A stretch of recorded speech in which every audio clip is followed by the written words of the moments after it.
Okay, the Gospel of Matthew, from the 2nd century on, has been pretty much the most popular, famous of the Gospels. That's probably why it's first in our Bible, simply because it was the most popular. It's certainly the Gospel that's most familiar to people nowadays, and pretty much throughout history, if people were familiar with the text at all. Both Christians and non-Christians often. So, for example, you have the familiar birth story. Joseph has a dream. He's warned. The star appears in the east. The Magi, the wise men, come, and they go to Herod first. This is Herod the Great. So they go to Herod the Great's palace in Jerusalem, and they say, where do we find this new king that's been born? Because we want to go and worship him and bring him gifts. And Herod gets all worried because he doesn't want to lose his own throne. So remember the story? He tells the wise men, well, I think you have to go to Bethlehem. He gets his wise men, his own wise men. They look it up in the scriptures. They say, go to Bethlehem. But he says, come back and tell me once you visit him, because I want to go worship him too. And the wicked, evil king does not want to go worship Jesus, the baby Jesus. He wants to go kill the baby Jesus. The wise men are warned in a dream not to go back. You know the story, right? The whole thing about that, the Egyptian sojourn, the Holy Family goes to Egypt to escape the wicked king, the slaughter of the innocents, the Beatitudes. Blessed are the poor in spirit, for theirs is the kingdom of heaven. Blessed are those who mourn, for they will be comforted. Blessed are the meek, for they will inherit the earth. All these blesseds, there are some in Luke, but if you start saying them and somebody starts picking it up after you and repeats it, and it shows that they at least know it enough so they can kind of finish one every now and then, they almost always finish it in the Matthew form, not the Luke form. The Beatitudes are slightly different in Matthew and Luke, and they're famous in their Matthean form. Turn the other cheek. That's also in Luke 6:29, but most people know it from Matthew 5:39. In Matthew, the Pharisees are called over and over again hypocrites. And in fact, if you look up the word Pharisee in a dictionary, an English dictionary, hypocrite will be one of the definitions you'll find for it. Now, this is a long tradition of Christian anti-Semitism, because, of course, the word Pharisee doesn't mean hypocrite to most Jews, who trace back Rabbinic Judaism to the pre-70 Pharisees themselves. Gamaliel in the book of Acts is considered a Pharisee, and he's a famous rabbi in rabbinic materials. So Jews don't think of the word Pharisee as being a bad term, but in a lot of English and a lot of languages it is, because Christians used it. They took it straight out of Matthew, where the Pharisees are called hypocrites over and over again, and they just take that into their own language. And then you have the Great Commission that ends the Gospel of Matthew that people might recognize. Matthew 28:18. Jesus meets the disciples in Galilee after his resurrection, and he says, all authority in heaven and on earth has been given to me. Go therefore and make disciples of all nations, baptizing them in the name of the Father and of the Son and the Holy Spirit, and teaching them to obey everything that I have commanded you. And remember, I am with you always to the end of the ages. So that's a very famous verse that it's called the Great Commission, because this is Jesus telling his disciples after his resurrection, go out and proclaim the gospel throughout the earth, not just to the Jews. So all these things make Matthew look very familiar, even to people who may not know much about Christianity, because this is stuff that you see in our culture over again. Matthew, therefore, is at the same time unfamiliar to people if they start reading it carefully, because it's the most Jewish of the Christian Gospels in the gospel that are in the canon. That is, there are some other Gospels from the ancient period that are even more Jewish than Matthew, but they didn't make it into the New Testament. It's the most Jewish, and yet it's also at the same time one of the most universals of the Gospels, because you precisely have it ending with Jesus commanding the apostles to make disciples of all nations, that is, all the Gentiles too. So Jesus, in the Gospel of Matthew, Jesus limits his ministry during his lifetime pretty much to Israel. He's going to Jews. And he makes this a point of this in the Gospel of Matthew. But after his resurrection, then the message is supposed to go out.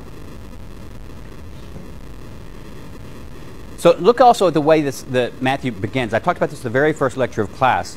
Matthew begins with the book of the Genesis of Jesus Christ, son of David, son of Abraham. So notice he calls him son of David as a descendant of the great king of Israel, son of Abraham as the father of the Jews. And even the Greek word there, the book of the Genesis. The Genesis means the beginning. And of course, it's the Greek term that was given for the first book of the Hebrew Bible when they translated the Hebrew Bible into Greek. Genesis just means the beginning. Of course, in the Hebrew Bible, it's the beginning of the world, the beginning of earth, the beginning of history. Matthew appropriates that term, and he begins his own text with that same word, probably meaning for his readers to recall the book of Genesis in a way. And then you have what we call an Agadah on Moses. The term Agadah is used in rabbinic scholarship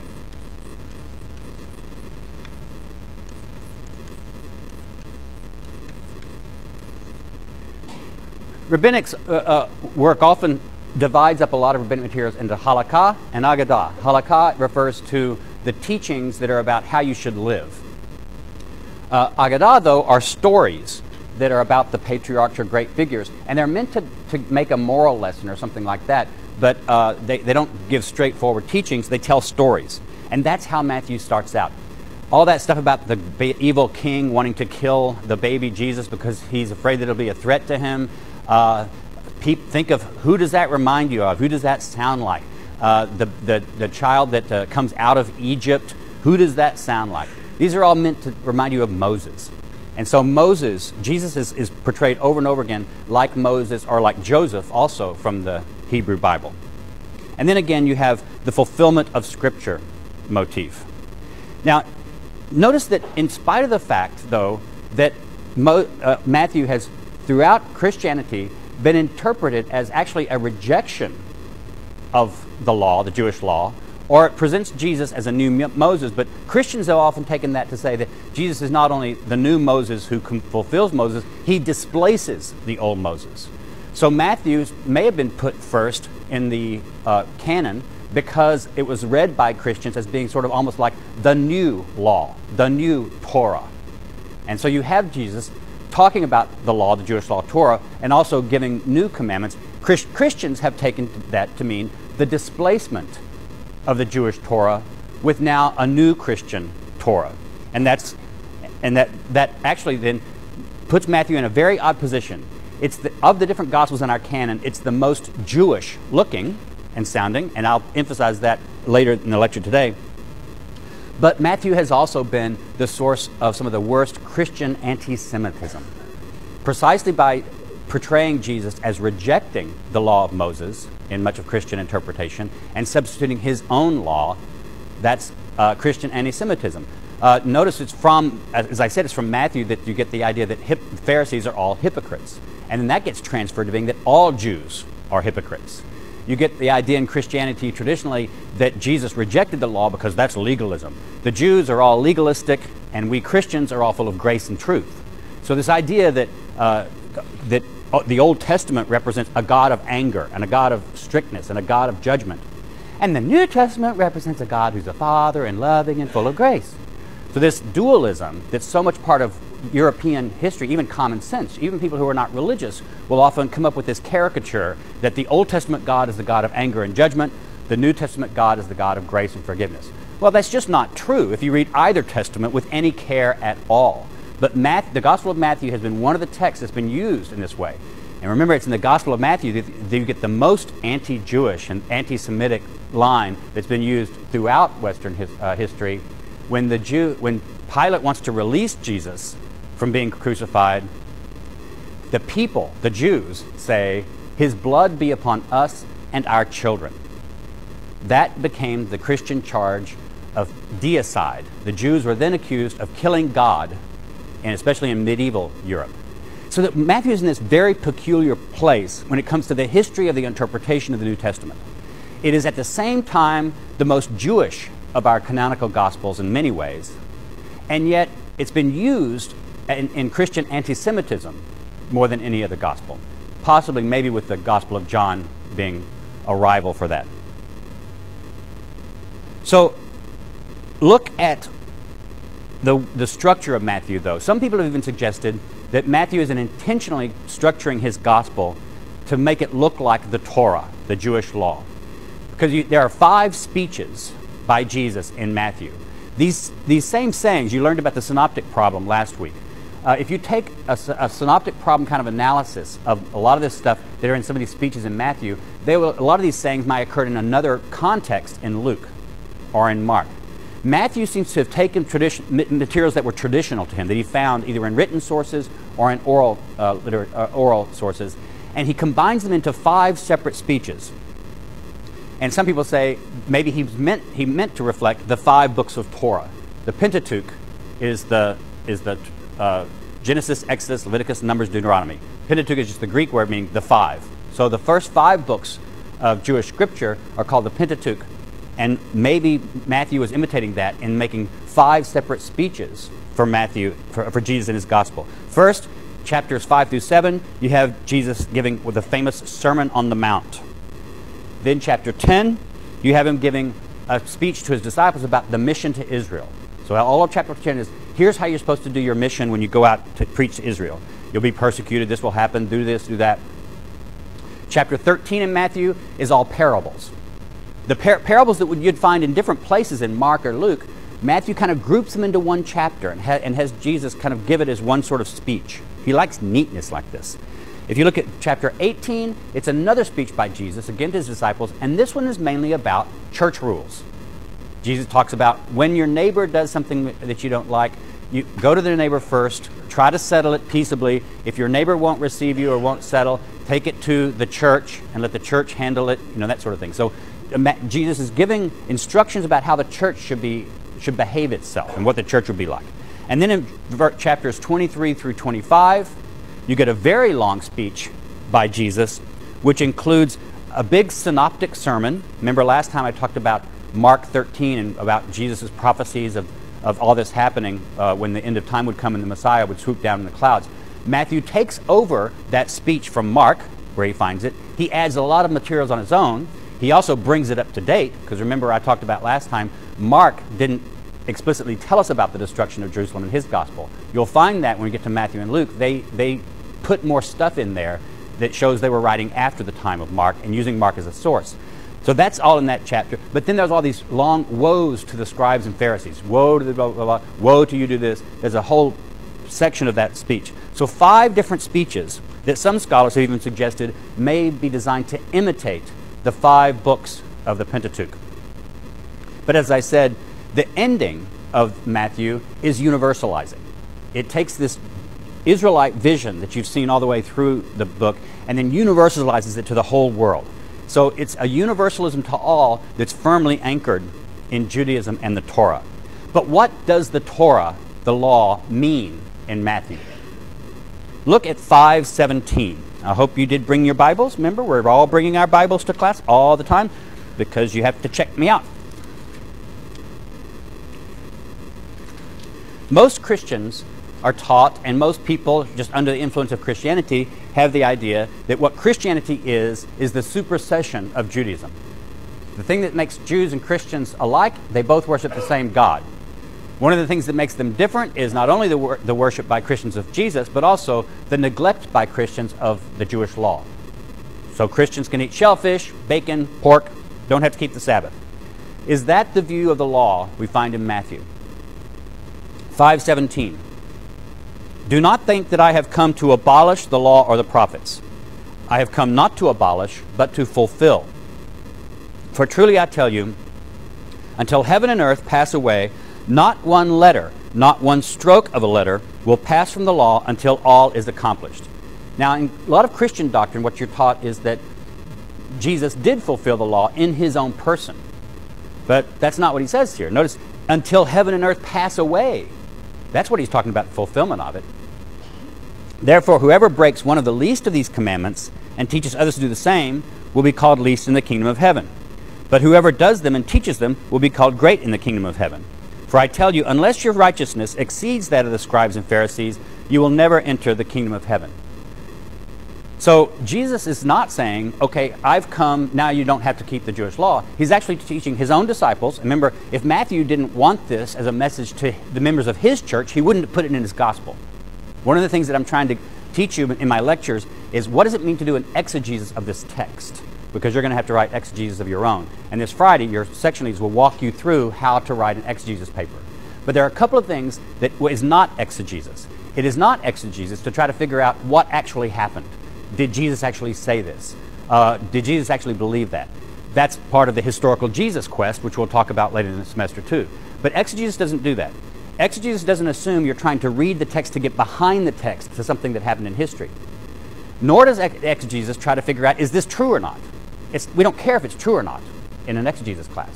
What we want to do is, what was the writer trying to do with this text? You have to imagine yourself in an ancient context. What would he have been saying to members of his own Christian community in the first century?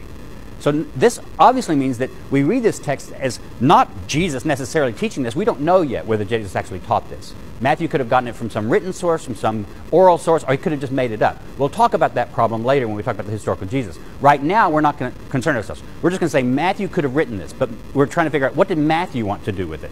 What would this text have meant to them? And obviously it means this writer believes that the proper gospel and the proper church should be a law-abiding church.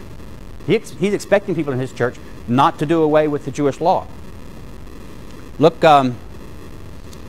at the antitheses, we call these, the Matthean antitheses, 5:21.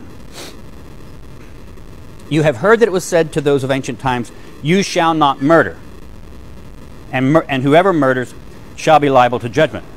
But I tell you that the time of the law is over and it's okay to murder. That's not what it says, right?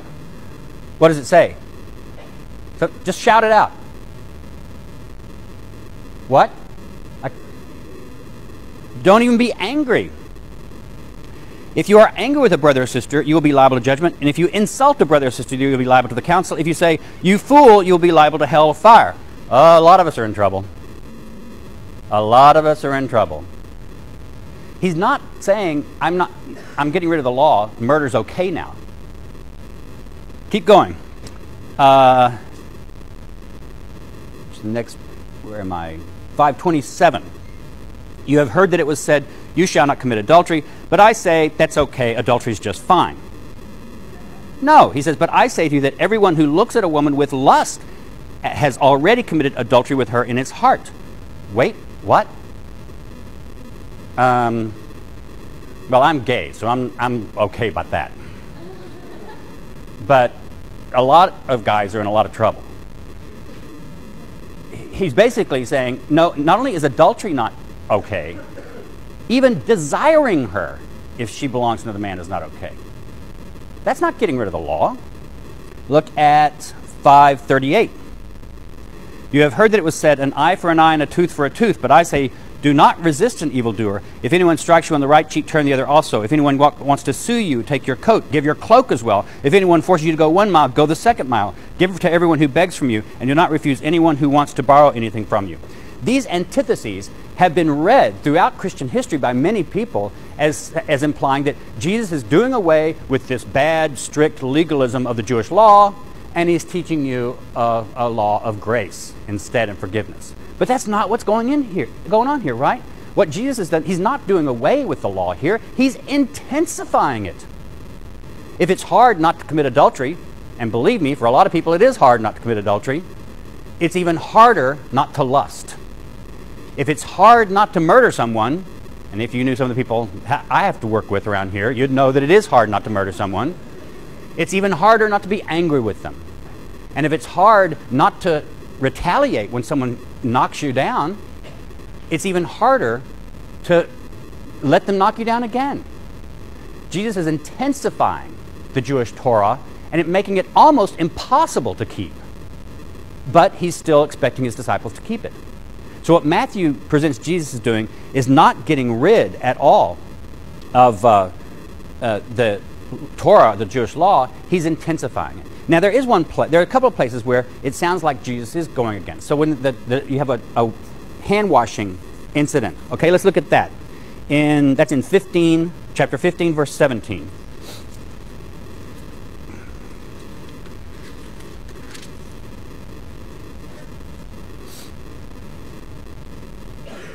Well, I think I have to start reading a bit.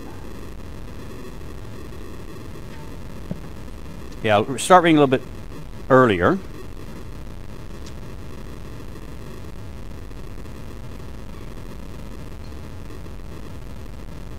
Where is it?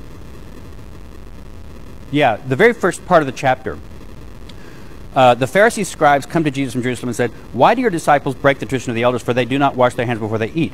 He answered them, "But why do you break the commandment?" And he goes on to this sort of thing. And he basically says that they're not keeping the law perfectly themselves, that they should keep it better. Verse 10, he said to the crowd, he called the crowd to him and said to them, "Listen, understand, it is not what goes into the mouth that defiles a person, it is what comes out of the mouth that defiles the person." Now, in Mark's version of this story, right around here, Mark adds a little sentence. Remember when I talked about Mark, he gives you little clues that you're really supposed to pay attention. And here Mark gives a little parenthetical comment. He says, by saying this, Jesus declared all foods clean. In other words, Mark does a good little Gentile Christianity move. He takes this saying of Jesus and he says, Jesus was declaring all foods clean, so we don't have to keep kosher. Matthew doesn't do that. He saw that sentence in Mark. But you read this whole chapter, that sentence, which Matthew knew was in Mark, is not in Matthew. Matthew took that out. Why? Because he didn't want Jesus to declare all foods clean. Because in his gospel, Jesus teaches that Christians have to continue keeping the law. So Matthew has Jesus disagree with the scribes and Pharisees, but what he says here is that it's much more important. But sure, keeping kosher may be important, but it's much more important what's going on in your heart and your mind. It's much more important what you say. So Jesus spiritualizes in a way, or he intensifies the law. And he's saying, yeah, it's important to wash your hands perhaps, but that's not a big deal. It's important to pay attention to kosher, but that's not a big deal. He makes it a moral lesson. That's not anti-Jewish. That's not at all. You have all kinds of Hebrew prophets in the Old Testament doing that kind of stuff all over the place, saying things like, God doesn't want just your sacrifice, he wants your heart. This is the way Jesus is presented in Matthew, is just like a Jewish prophet, an Israelite prophet, who's intensifying the law, who's giving it a moral teaching, but he never teaches anything about giving it up. Then also,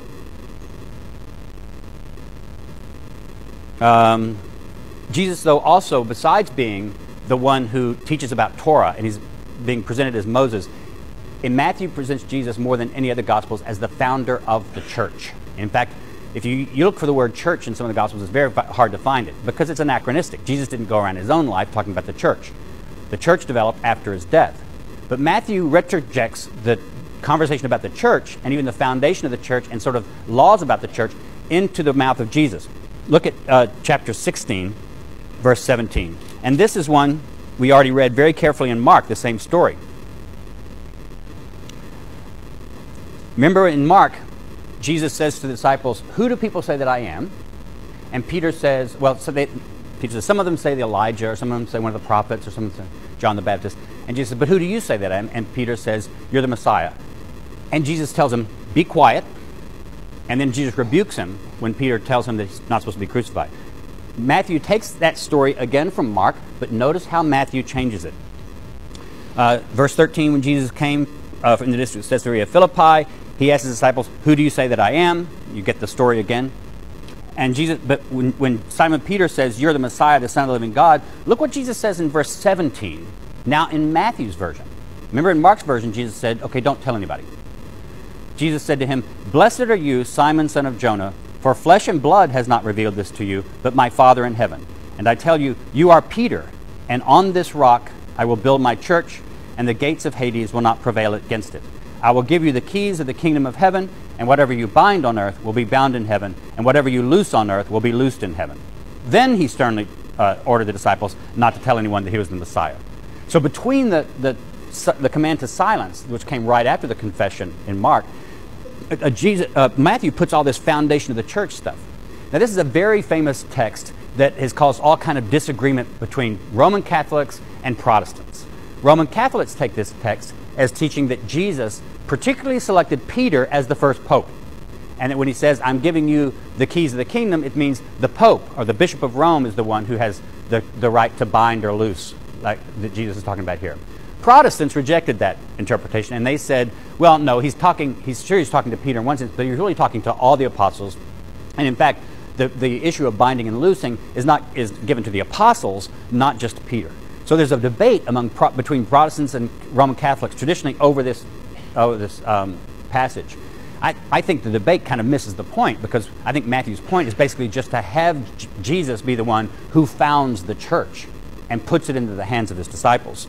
But that's definitely one thing that Jesus does. And then in chapter 18, as I've already pointed out, you have a whole chapter where Jesus gives rules to the disciples for how the church should be run, how it should be organized. But the church is also this mixed group. Over and over again in Matthew, you'll see a phrase that's only in Matthew, where Jesus talks about little ones. And he also talks about people of little faith. But when Matthew also has a parable about a man goes out and he strews a field with seed, and during the night his enemy comes and sows brambles and weeds seeds in. And when it all comes up, the wheat comes up, but it's all mixed in with brambles and thorns and weeds.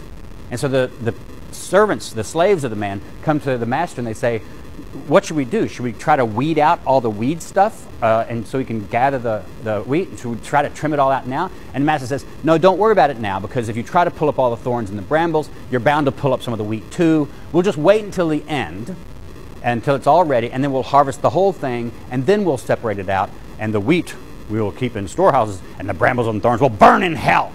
So you get into the last little hellfire and brimstone sermon at the end. But the main part of the parable is that Matthew is saying is that the world, and possibly even the church, is a mixed bag. In other words, not everybody you see around you is truly who you think they are. So there are good and there's evil mixed together. And you're just going to live with that. So the church is an organization that has both people of little faith and people of greater faith. It has maybe even weeds and wheat in it.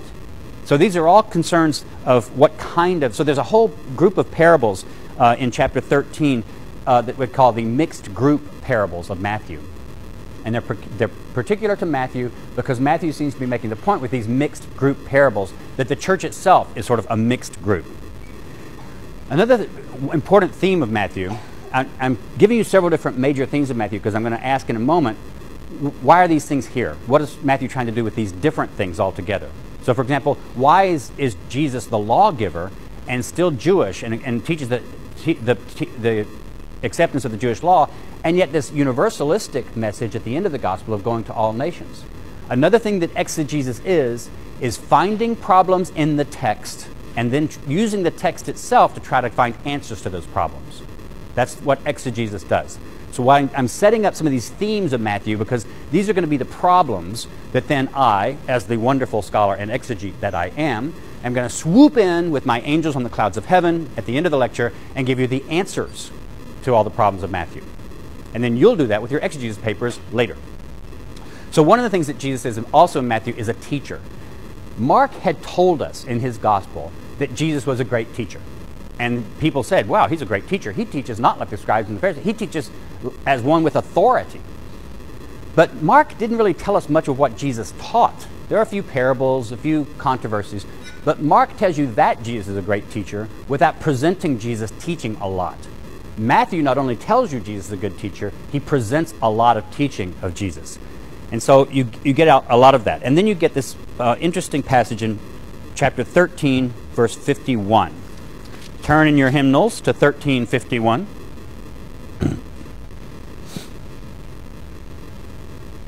Have you understood all this? And this is toward the end of this big, long parable chapter. Remember I told you that chapter 13 in Matthew is where Matthew puts a ton of parables. So toward the end of this parable chapter, Jesus asked them, have you understood all this? They answered yes. And he said to them, therefore every scribe who has been trained for the kingdom of heaven is like the master of a household who brings out of his treasure what is new and what is old. When Jesus had finished these parables, he left that place. This is a parable that Matthew's putting in there, I think, to give a hint to his readers. This is what Jesus was. Jesus was a good scribe. That's why Jesus talks about things like, you have heard it said, but I say to you. Jesus is taking out of the Jewish scripture and taking out of the Jewish law the most important parts of it and emphasizing those, and then adding some of his own teacher. So he's taking some of the old and some of the new, and that's what a good scribe is like. But Matthew also believes that he and his fellow disciples in his church should be that way too. He writes his gospel to help people figure out how to imitate Jesus in being a good scribe.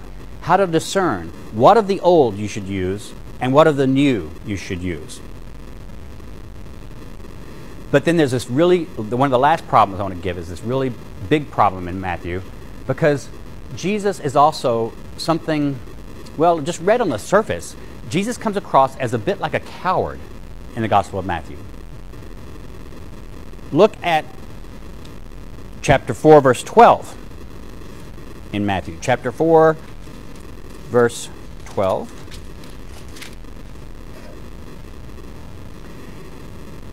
First, in the first part of this chapter 4, you get Jesus going around preaching the gospel, doing some miracles and that sort of thing. He becomes very famous so that people hear about him. But then you get to 12.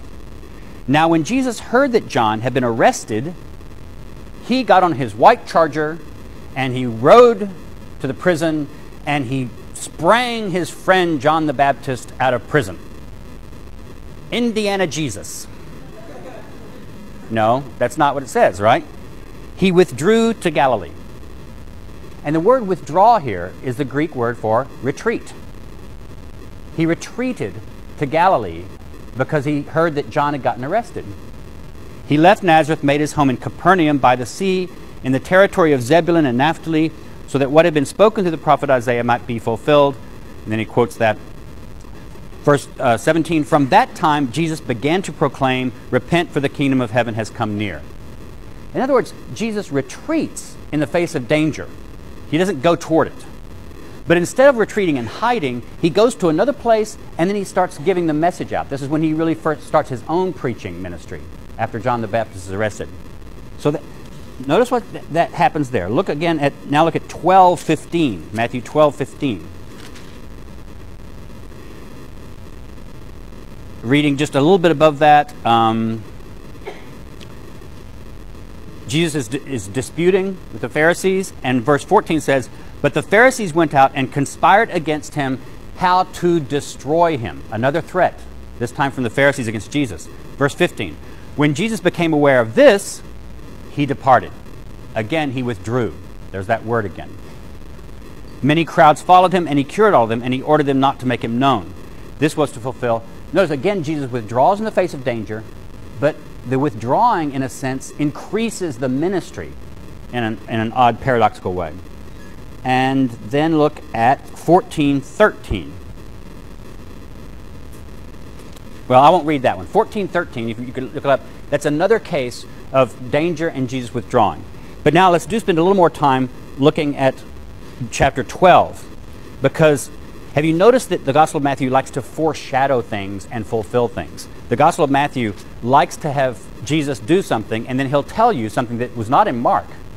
He'll say, this was to fulfill the scripture that said, for example, when Jesus and the Holy Family run off to Egypt, he then quotes the fact that, and they come back, he says, out of Egypt I will call my son, a prophecy. So Matthew takes an Old Testament reference, a Jewish scripture reference, because remember, it's not the Old Testament yet, it's just Jewish scripture. And he takes a quotation of that and saying it's fulfilled by Jesus.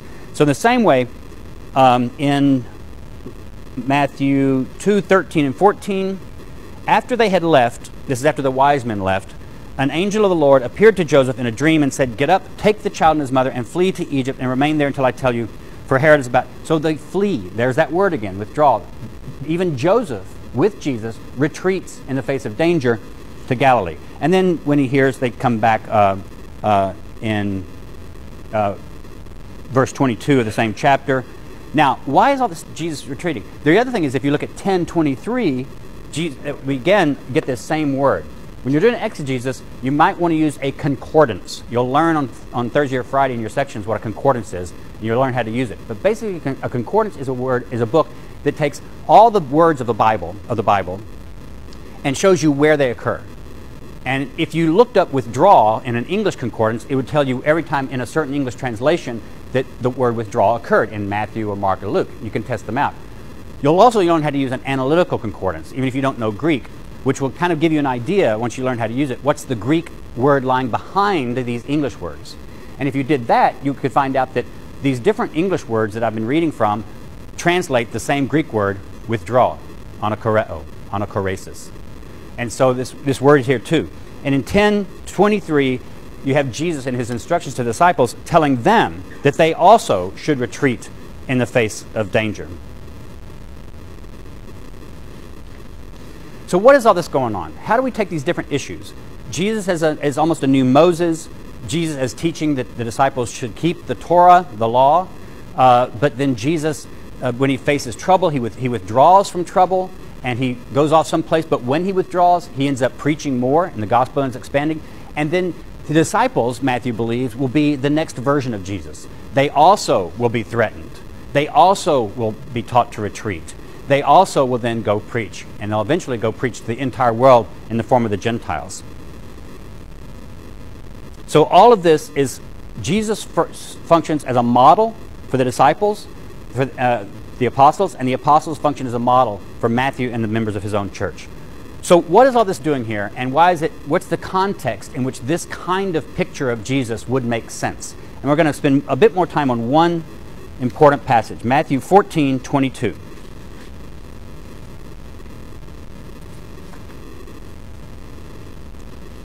This is the famous story called the stilling of the storm. Now, you will have, if you remember this, you could look at Mark 6:45, and it has the same story.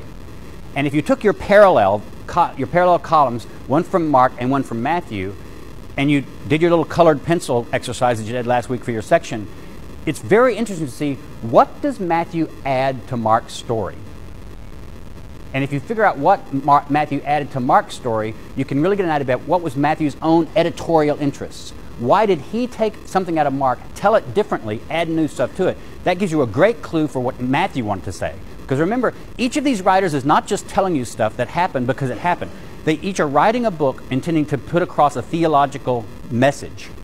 And if you compare what Matthew says to what he gets from Mark and see what he adds and what he takes out, you have a really good idea of what his editorial message is, what his editorial concerns are. And we call this redaction criticism. Redaction is just a fancy word for editing. And why did scholars not call it editing criticism? Because we like 2-bit words when 1-bit words would work just as well. So it's redaction criticism is what you'll see it in the scholarship. It just means paying attention to how the gospel writers edited their sources to get out their own message. So look at 14:22.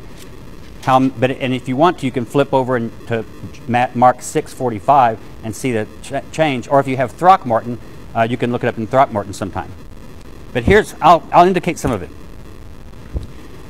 Immediately he made the disciples get into the boat. This is after one of the feedings of a bunch of people, and go ahead to the other side while he dismissed the crowds. After he had dismissed the crowds, he went up to the mountain by himself to pray. When evening came, he was there alone. But by this time the boat, battered by the waves, was far from the land, for the wind was against them. Notice, for the wind was against them. The boat is battered. The wind is against them. Some of these details won't be in Mark. The basic story will be there. But this thing about the boat being battered by the wind is against them, I don't think that's in Mark, if I remember right. And early in the morning he came walking toward them out on the sea. But when the disciples saw him walking on the sea, they were terrified, saying, "It is a ghost!" And they cried out in fear. Immediately Jesus spoke to them and said, "Take heart, it is I. Do not be afraid." In Mark, Jesus then gets in the boat, stills the storm, and they all say, and that Mark ends it with his own clue that they didn't understand. They still didn't understand. So that's part of Mark's theme about misunderstanding. That's not the way Matthew ends it here. Notice what he says. Peter answered him, "Lord, if it is you, command me to come to you on the water." He said, "Come." So Peter got out of the boat, started walking on the water, and came toward Jesus. But when he noticed the strong wind, he became frightened, and beginning to sink, he cried out, "Lord, save me. Lord, save me." Now the Greek word for save me can mean just rescue me, save me from illness, but it also can mean save me like I need salvation. The same Greek word means both. Jesus immediately reached out his hand and caught him, saying to you, "You of little faith." That Matthean clue. See, Matthew likes this little faith theme. So that's one of the things you see he's added here. "Why did you doubt?" When they got into the boat, the wind ceased, and those in the boat worshipped him, and saying, "Truly, you are the Son of God." Now, if you compare this, what you've got is some important different changes. First, for example, I said the boat is beaten by the waves. That's not in Mark. Why did Matthew add that? And then you have this whole verses 28 through 31, the whole thing with Peter and all that sort of thing. That's not in Mark. Matthew added that whole little chunk. And then in verse 33 it says, they worshiped him. And they have this confession, truly you are the Son of God, which is a Christian confession. A famous German scholar, Gunther Bornkamm, whom you don't need to remember, and one of his students wrote a very famous article published in the 50s in which they analyzed this story. And they said, if you read this carefully, this story is not about Jesus walking on the water and stilling the storm and that sort of thing. This is a story Matthew intends for you to see the boat. It's like an allegory. It's almost like an allegory. The boat represents the church. And Matthew sees the church as being persecuted. We've seen that theme throughout Matthew.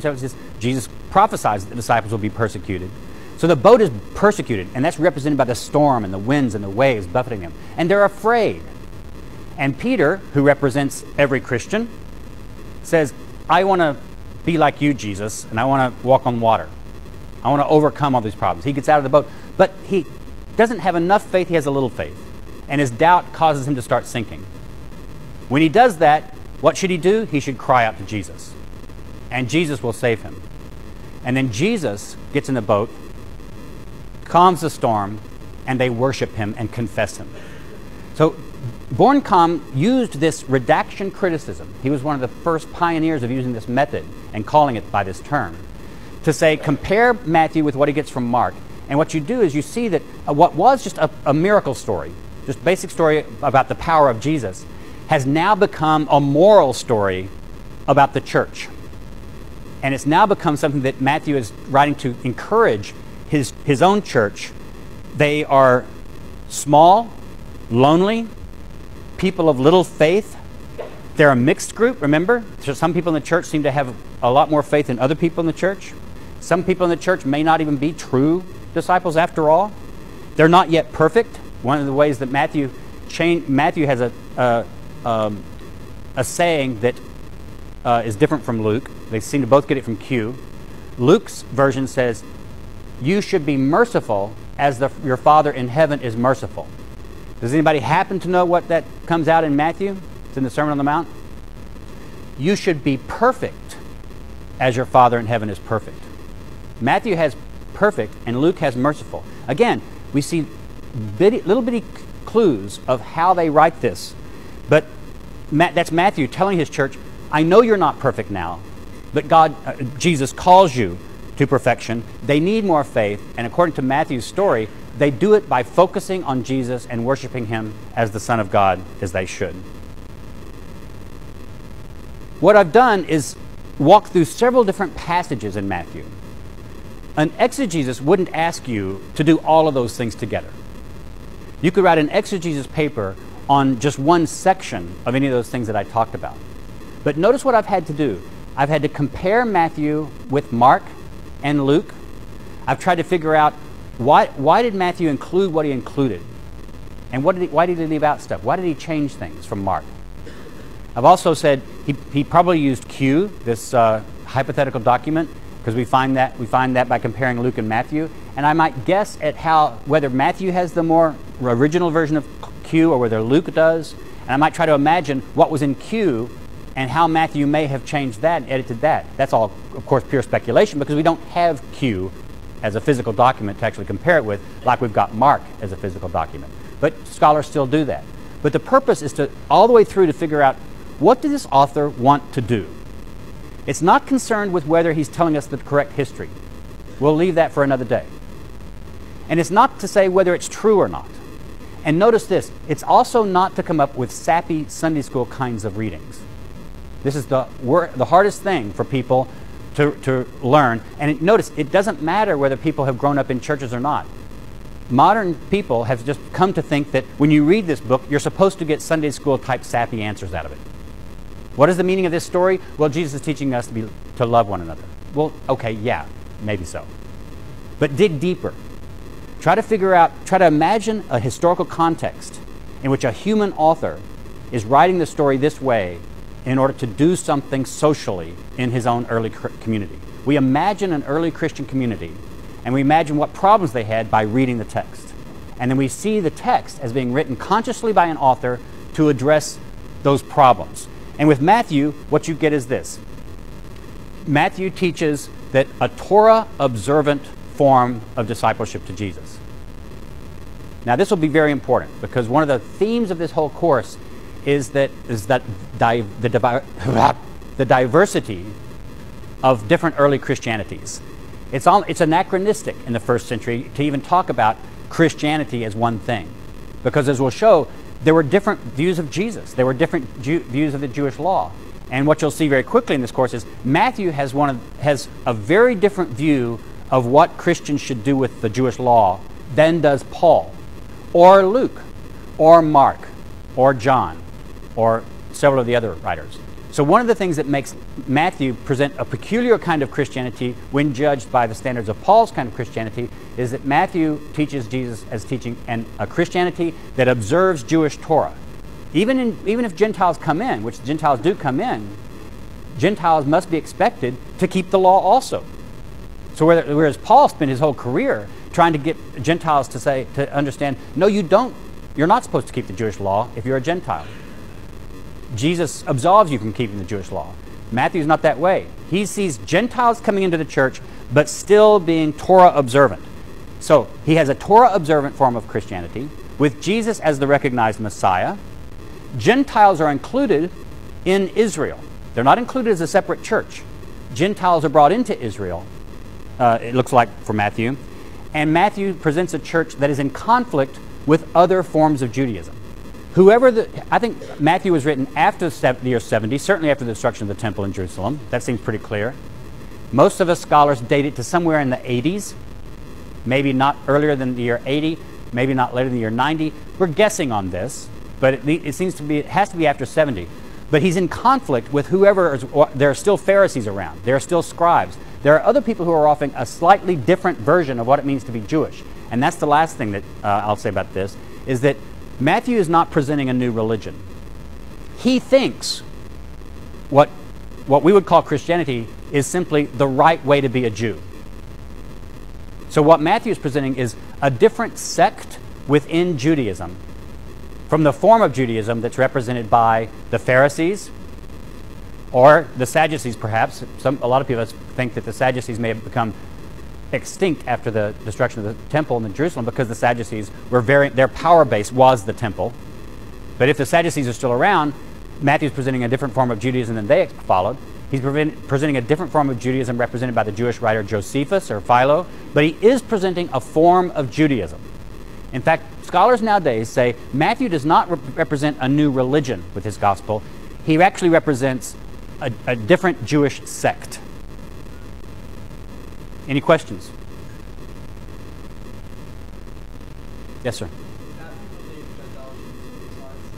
Does Matthew believe that Gentiles should be circumcised? I think so, because I can't imagine him teaching a completely law-observant. When he says not one dot or tittle or jot of the law will pass away until heaven and earth passes away.